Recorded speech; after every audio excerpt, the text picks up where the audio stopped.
This podcast is brought to you by Deepbridge Capital LLP. Deepbridge is authorised and regulated by the Financial Conduct Authority. Please note that investments discussed are both illiquid and high risk and won't be suitable for all investors and should be considered as part of a diversified portfolio. The content of this podcast should not be construed as financial or taxation advice. We recommend investors seek appropriate professional financial advice. Any views expressed may no longer be current and may have already been acted upon. Welcome to this Deepbridge Discovery podcast. My name is Andrew Aldridge. I'm partner and head of marketing at Deepbridge Capital. The aim of these podcasts is to bring to life the people and the companies behind what Deepbridge do. In this episode, I'm delighted to be joined by James Leinhardt, who's CEO and founder of Levitex Ltd, an investee company within the Deepbridge Life Sciences EIS portfolio. So James, thank you for joining us. As CEO and founder of Levitex, can you just tell us a bit about the background to Levitex and why you formed the company and what have you? Sure, and thanks for having me. We started way back in 2016. So I have an existing business. We developed a sleep system that manages the posture of patients with complex neurological conditions. Okay. So if, for example, you've had a catastrophic brain injury, or God forbid you suffer with MS or cerebral palsy, you've had a stroke. And I was approached by two neurophysios who had an idea for this product. And my background is really in making foam. So consumer-based foam products, memory foam and all the different foams, high resistance foam, etc. And so it was just simply an idea. It was a load of cushions. It was easy for me to produce. I did it. I then went on the road with them. And I think that was the sliding door moment. So I got to see the product that we made is an assessment-led product. So every patient we see is with a neurophysio or an occupational therapist or a consultant. And so I was physically in, getting my hands dirty and really the coal face. In as much and was as this within the NHS, I assume, was it? NHS and local authority. So community teams, community rehab teams, stroke teams, paediatrics, etc., and then palliative care also. Sure. And wow, what an eye opener. Unfortunately, in the UK and probably globally, we are accountable only really for things like pressure injuries, pressure sores. Okay. And so the sort of the bedtime needs of a person are largely unmet because pressure trumps most other things in the eyes of the clinical reasoning, because it costs so much money. Yeah. But what we got to realize really quickly was that actually nobody globally considers sleep posture. Whether it be in the clinical world, whether it be in elite sports professional world, it's just something that no one's ever thought about. Yeah. And if you think about the fact that we sleep for, on average, 26 years, I think it is, out of 79, and we try to get to sleep for 7 years on top of that. So 33 years sort of. I can relate to that 7-year period, definitely. Yeah, as can we all. But I suppose the thing is, how do you attack the issues we all have with sleep? So I think there was a recent study by Siemens, I think, did one that said 70% of us adults have developed a sleep problem since the beginning of the pandemic. Okay. So how do we, as bosses, as founders, as employees, sports people, doctors, nurses, whatever, how do we impact sleep significantly? If you consider the fact that within a sleep problem, it might be 50% due to corona, 20% because you had a Barney with your partner, the children are in trouble at school, a bill you weren't expecting. There's a million reasons why we can't sleep. So there's a million reasons we can't impact. Yeah. But what you can impact is sleep quality, and managing your nighttime positioning, your sleep posture, is probably the single most significant intervention that's not being used on planet Earth right now. So I suppose really, the beginnings of the business was essentially a case of, this unmet need that no one realizes is even an unmet need. There's no evidence of it because we don't record our sleep and there's no accountability in local authority. What can we significantly do to change that? And I suppose the beautiful thing is that the canvas is blank. It's not been done before. It's for you to build it, I guess. Yeah. Exactly right. So even we have a medical director, Dr. Alan Lieberman, and he is the consultant for chronic pain at Wythenshawe Hospital. Okay. And if you ask any consultant in chronic pain, what to sleep on, I'm sleeping terribly, I'm always in pain, what do you suggest? Because there's such a small body of evidence, the best answer they can give you is whatever makes you comfy. Yeah. And I would counter that point by telling you, Andrew, that I'm comfy right now talking to you, and you can see that my elbows are on the desk. I'm leaning forward in the most obscene daytime posture. Absolutely. Comfy isn't necessarily a marker. And I suppose what I've learned in the last 12 years since we started the sleep system business is there's no expertise in this. It's me now that is educating local authority and training nursing teams and physio teams, OT. It's me that's going into universities and lecturing, because physiotherapy, occupational therapy, nursing, none of them, I don't think, maybe physio if you're on rotation, if you're lucky, have any modules whatsoever on sleep posture, which is crazy, right? So an occupational therapist whose job is for something you do so much of the time. It's crazy, isn't it? Well, as an occupational therapist, their job is to maintain your occupations. Yeah. Sleep being the single biggest one we do, and it's the one that we don't consider. So, so I suppose I started the business as a business, and now it has become quite the mission. A crusade almost. Yeah, I want to. I have to say this, of course, but it's true. I want to make gazillions. I want to retire young. I want to, all the dreams, live on a beach and leave the children at home, all the stuff that all parents want. But we're going to do that having made a change in the world. And if we can make meaningful change to the provision of sleep, posture and healthcare, and use that as our lead point, and really what are we selling? It's this intervention. The good stuff will come. Yeah, I've never been worried about the success of the business. Always the success of the mission. Yeah, absolutely, brilliant. So, since starting out from those early days of kind of speaking to clinicians and patients as well and things, how's the company evolved? And I know that obviously COVID coming along changed your focus slightly, and you had to pivot the business slightly and things like that. Can you just talk to us how the last few years have evolved the business? Yeah, I think it turns out, I say this loosely, that Corona was the best thing that happened to the business. We certainly didn't think that in the moment. That March lockdown, as you know, we were closing around with you guys. Yep. We'd just agreed pretty much to sign up with Dreams and Next and Ideal Shopping. So everything was working. All the sports people were going really well. And of course, like you say, the big clanger comes.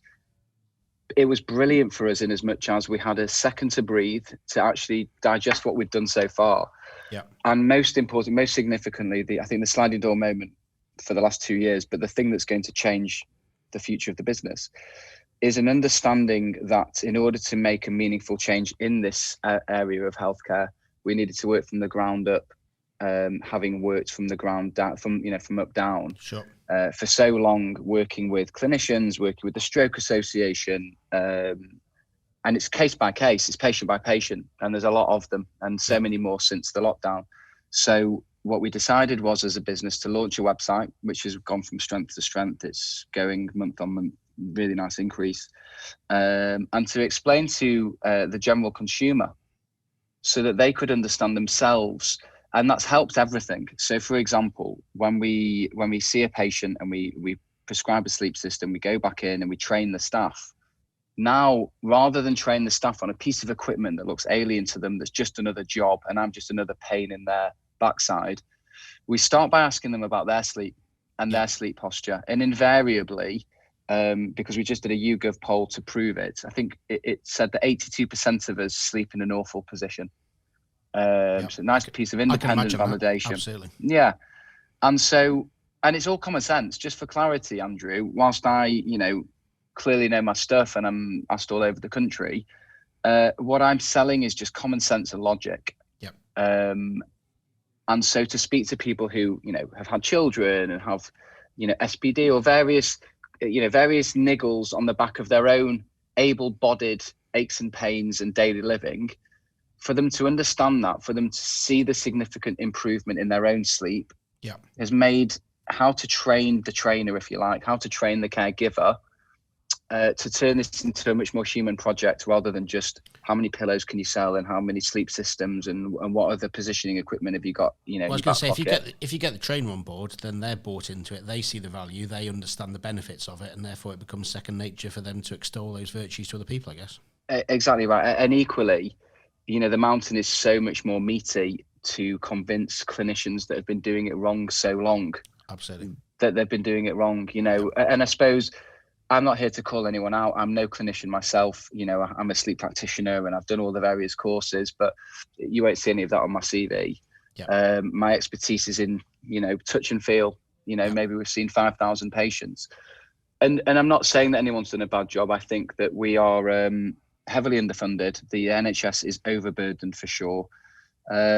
And rather than sort of call them out and say what terrible job they're doing when they've saved all our lives for the last 2 years, it's more to say what therapeutic services can be automated, can be standardized, can we find sort of very simple methods and approaches in reducing those numbers. The 1.5 million people waiting for standard procedures, for example. Like, what are they doing now between now and their operation?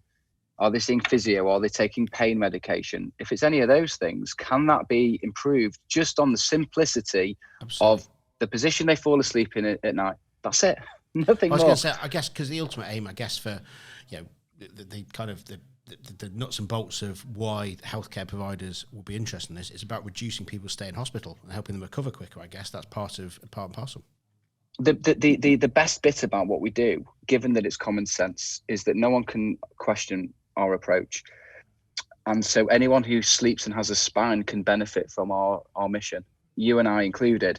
So for you taking a patient as an example, the caregiver, the nurse, will benefit because they might have had a slightly better night's sleep. They'll be on shift work, they'll be overworked, the amount of moving and handling will be reduced, and most importantly to us, but least important to many, the patient's experience will be so much better.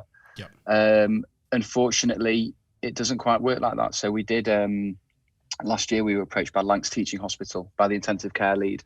And he's also the honorary secretary of the Intensive Care Association. And he called us because they were at 300% capacity and they were spending hours repositioning conscious patients who had corona, were in an intensive care unit, and they wanted to get the patients onto their stomachs. If you're overweight with a CPAP hood on, fatigued and petrified in an ICU ward, it's the last thing you're doing. So we created a product, very, very simple product, very cheap to make, and we produced it supremely quickly. And it got patients on their stomachs, their oxygenation requirements down immediately, their oxygenation levels up immediately. But yet we only sold 5 systems to one hospital. And that's because the system doesn't quite work. But what has worked on the other side of that is, like you say, educating those that are, physios, OTs, osteopaths in reselling our product, training students of physiotherapy and OT about the things that they need to consider, because I suppose a lot of these clinicians have been given a lot more work than they were originally signed up to do. The amount of paperwork they have to fill, whose role is positioning. Is it OT? Is it physio? It changes postcode to postcode. So it's just not the way to do it. The way to do it is to educate the world on a global problem, a global pandemic, which is sleep. And I guess, you've had, again, successes. You mentioned Dreams, Next, etc. You've had some significant successes on the consumer side as well as working with clinicians, etc. Kind of, can you tell us a bit more about some of those opportunities that you've had and where they've come from and how they're developing? We went straight back to attack retail as soon as we could. We did a great partnership with Dreams last year. That's led us to, we've just signed a contract with House of Fraser, and we're also supplying Next now.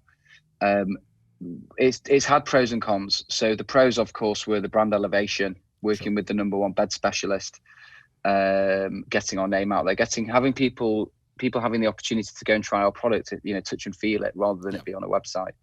But I have to say that the relationship with House of Fraser and Next is far more suitable to our mission, because we are brand partners. So we retail at our pricing, we market on our approach. Whereas Dreams, really, we were a wholesaler. And for a product like ours, when you're trying to disrupt a market, it requires exactly that. And whilst, don't get me wrong, it was great to do work with, and they definitely filled the war chest. So we're grateful for that. But I think really it's about finding people who recognize the problem and want to really solve it, rather than just, words mean very little nowadays. And I guess that's why we're having such success with the wellbeing side of the business, working with the big corporates, the banks, the insurance companies, because we can significantly improve people's sleep in one intervention. We can't come in and deal with the psychology of sleep and those that are insomniacs. But if you break down all the things you can't control in sleep and address the ones you can, not only do you see results quicker, it's far more liberating, because you're not looking to find a magic tablet on Amazon that doesn't exist. There's no such thing as a perfect night's sleep, Andrew. You know that as well as anyone. Absolutely. For a multitude of reasons, changing on a daily basis. For me, at the moment, my sleep is terrible. Yeah. Should I be saying that out live and loud? I think I should, because you can only solve what you can solve, though. Like you said, well, I think the point is, so why am I a terrible sleeper? I've got 4 teenage boys, I've got 2 dogs, I've got my own business.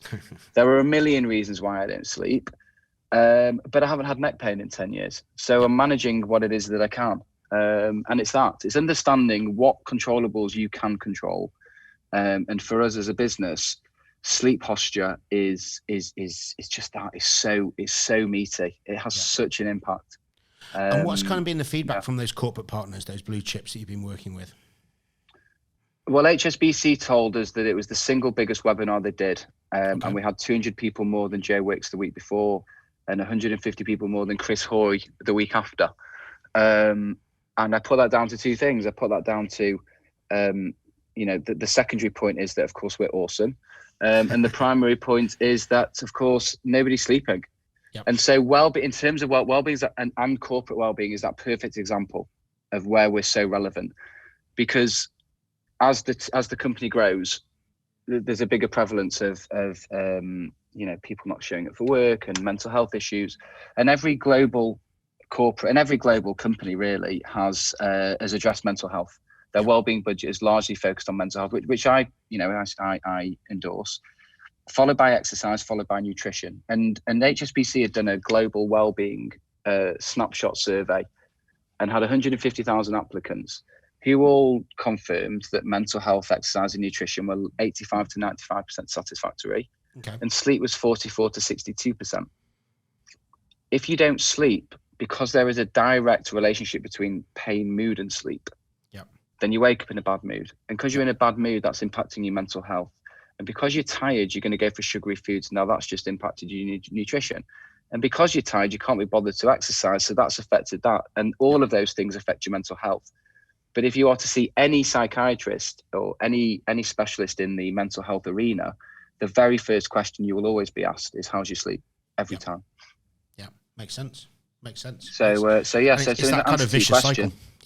Yeah, it is exactly that. But that vicious cycle can be reversed. So when you wake up in the morning, having not woken up stiff as a board with a terrible neck, thinking, might have had an extra hour here. Yeah. And we had that I'll give you the perfect example. As you know, we've done a load of work with Team GB's Paralympic team and a load of the Olympians. I think we had 16 medals out of the Olympic Hall. I think we had 80 athletes that we went with. And in that time, we did a bit of PR, and this lovely lady from about 10 miles away from where we work calls up to, I've just been reading you in the paper, and I noticed that A, you are Mancunian, B, you're a startup, which is exciting, and C, that you supply Olympic athletes. And I am a former Olympian. And it turns out that this lady was the longest serving archer for Team GB. Most gorgeous lady. Yeah. She'd Anyway, so we have a chat and we try and identify what her problems are with the sleep. And she's got 2 main issues. Issue 1 is the chronic neck pain she has from the repetitive strain injury of the bow and arrow. The second reason she doesn't sleep is because her husband died in February last year. Right. Well, no pillow or clever wording from me is going to help that. Nope. And we went through that. I made that very, very clear. I can't help with that side, but I can certainly help with the other. And the following morning at about 7 a.m., I get a text from her to say, I can't believe that yesterday I was having a coffee, reading about your company, and today I've slept for 6 hours for the first time in whatever it was, 8 months. Wow. Thank you. And it was, I took my son to meet her, and she was an Olympic bronze medalist, and she was at the LA Olympic Games. So she had all her medals out. Fantastic. and all the paper cuttings. It was such a gorgeous day, and to bring my lad, my third lad with me. But that's it.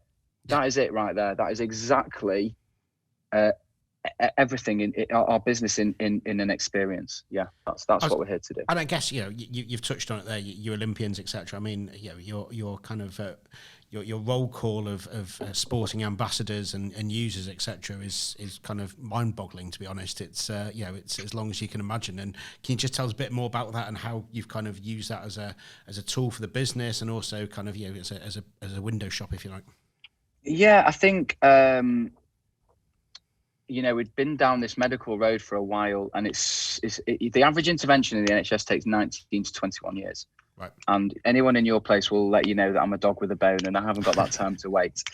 No so, thank you for that. So the plan was, okay, the people that we serve in the NHS have no voice. They have no capacity, generally speaking. These are patients that are bedbound, immobile, and largely have no cognitive function. So what's the next best area where people can actually tell the world what we've done? And of course, the obvious place was elite sport. And for me, the obvious start was rugby. Yeah. Having played it as a kid at school, my former coach was Jim Molinder, who was a famous Sale Sharks player. And I think he also was the manager of Northampton, maybe. But he went from being a school teacher at my place to quite a big wig in the rugby world. So we went to Sale Sharks, and they were lovely guys. They're really nice, and we did our first and only ever, not to be repeated, commercial partnership to get their name on the board. Whilst that didn't necessarily work as a partnership for us, what we very quickly identified was that we needed to not pay for it, not because we were tight, but because if people are going to take this intervention seriously, the argument is, well, if I help your athletes sleep better, why am I paying you for that? Doesn't make any sense as a deal. And since we've changed our way, it's changed the whole thing. So because we are now, again, anybody with a spine that sleeps is our market. So the athletes are just the same as anyone else. There's nothing. They don't receive better treatment. Yeah. We make them sleep better and they perform better, and we evidence it. So it's led that Sale Sharks play, whilst it didn't necessarily work in isolation. I think we've got about 650 athletes with us now. But most exciting is that one of the teams, one of the clubs, is actually doing quite a compelling piece of research with us and UCLAN around the impact of sleep posture and its significance in rest and recovery and ability to perform during those sorts of training blocks. Or classic races. So, when they do Tour de France, Giro, Vuelta, and if that piece of research is just as compelling as the work we do in complex neuro. It's just that more people care, unfortunately, about what these athletes have to say. And you get more clicks off it. You get more kind of profile, if you like. It's exactly right. And I make it very clear to them, our mission is this. Our mission is to change the provision of sleep posture in healthcare. I will help you sleep and perform, but you've got to screen what we've done for you and let people know about the importance of sleep posture. Yeah, I mean, because as you know, we work, again, particularly on the life sciences side, with companies like yourselves that are doing amazing things, saving people's lives, extending people's lives, speeding up treatment, etc.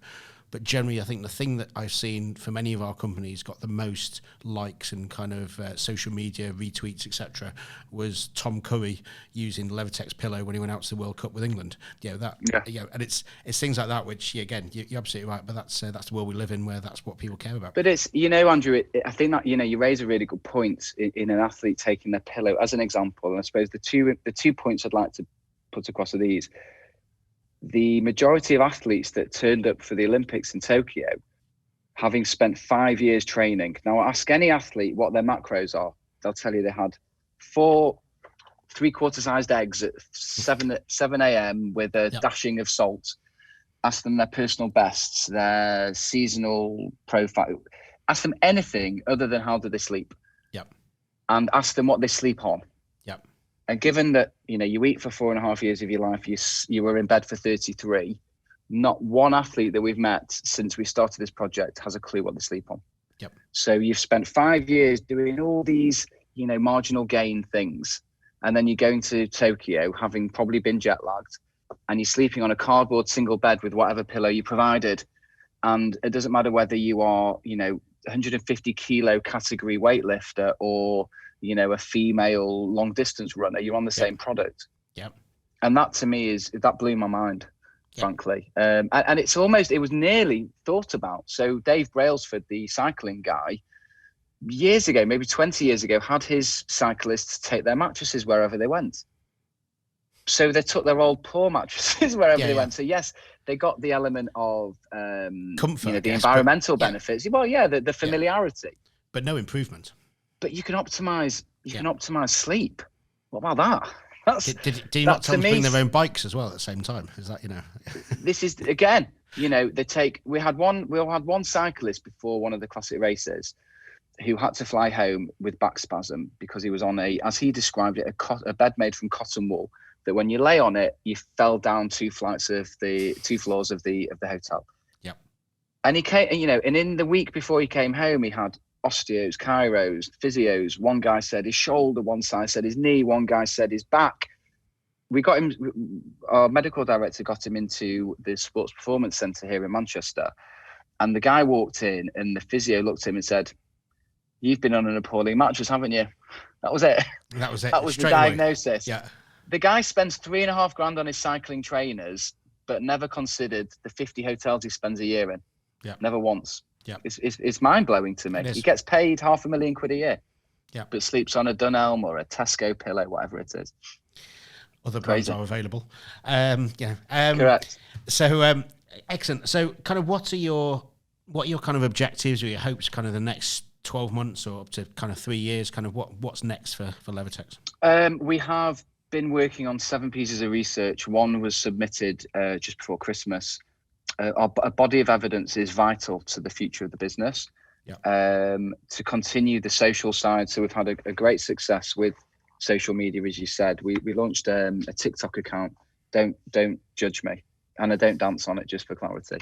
But my head of digital has chased me for nearly a year. You've got to go on TikTok. And to me, it was just children dancing. And it turns out in 4 months, we've got over 70,000 followers, all of which are 40 to 55-year-old, predominantly women, all yearning for short form educational content in and around a better understanding of sleep. I think we've had 60, 70 million views of the videos. We've been picked up by Lad Bible, all sorts of press coverage. So to continue that, because it's going really well, and I like that we're not being as cheap as to sell pillows and mattresses on the platform. We're talking sleep posture. We're talking the only thing I know. But of course, the byproduct of that is sales all over the world already. We're getting weekly sales in America. We've just set up an American website.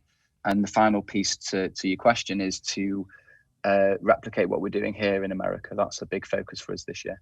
Yeah, brilliant. And I guess it's, just some of the numbers that I know regarding your kind of the take up by Lad Bible of your TikTok video, etc., were just phenomenal. I mean, that kind of reaches kind of what marketers dream of. Look, they approached us we launched the TikTok account, and within 2 months we had like 3 or 4 viral videos, like 4 to 6 million views of a video. So they contacted us and said, "Can we share your content?" And we're like, we'll think about it, but okay, yes, of course.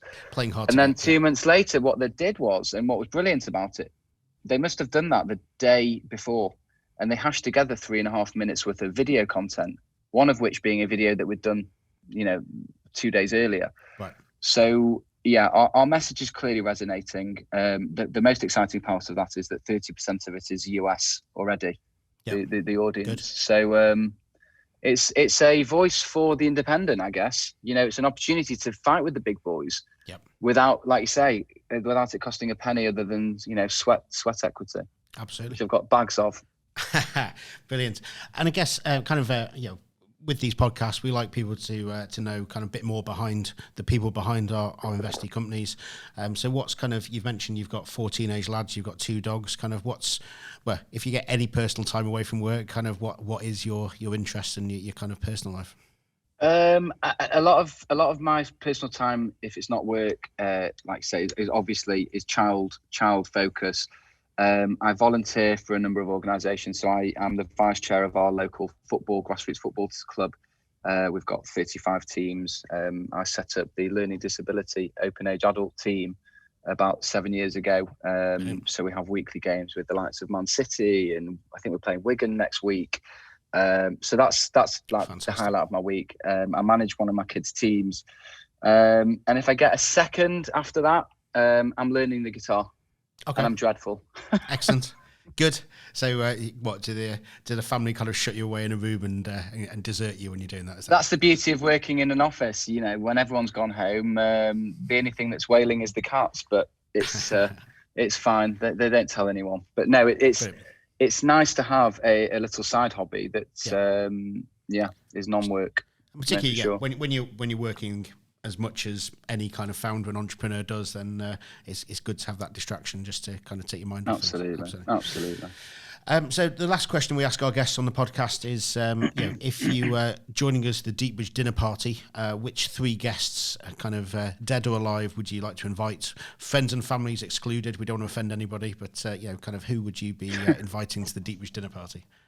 I think it would be wrong of me not to invite Eric the King Cantona. Simply because not only was he clearly a legend, and we can just discuss the fact that we got to at least enjoy the 90s. Whatever's happening now is now. But I just would love to I'd be fascinated by him. He's clearly a genius, not, with his feet and his mind.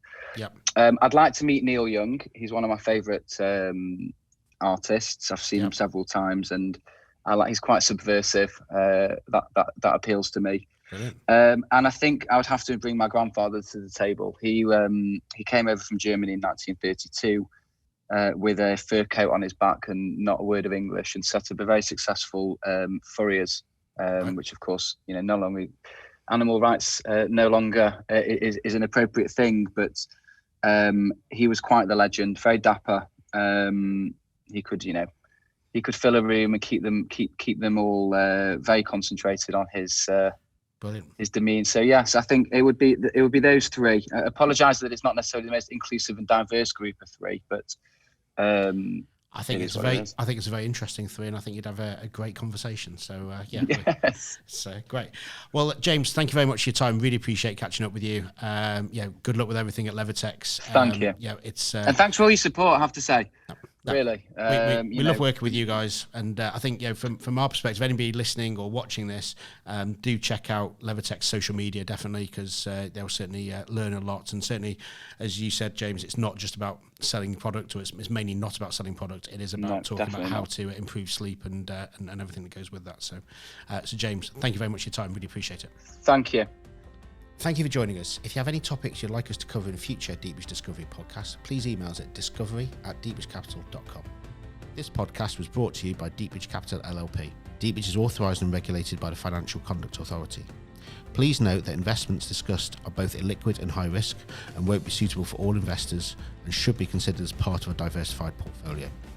The content of this podcast should not be construed as financial or taxation advice. We recommend investors seek appropriate professional financial advice. Any views expressed may no longer be current and may have already been acted upon.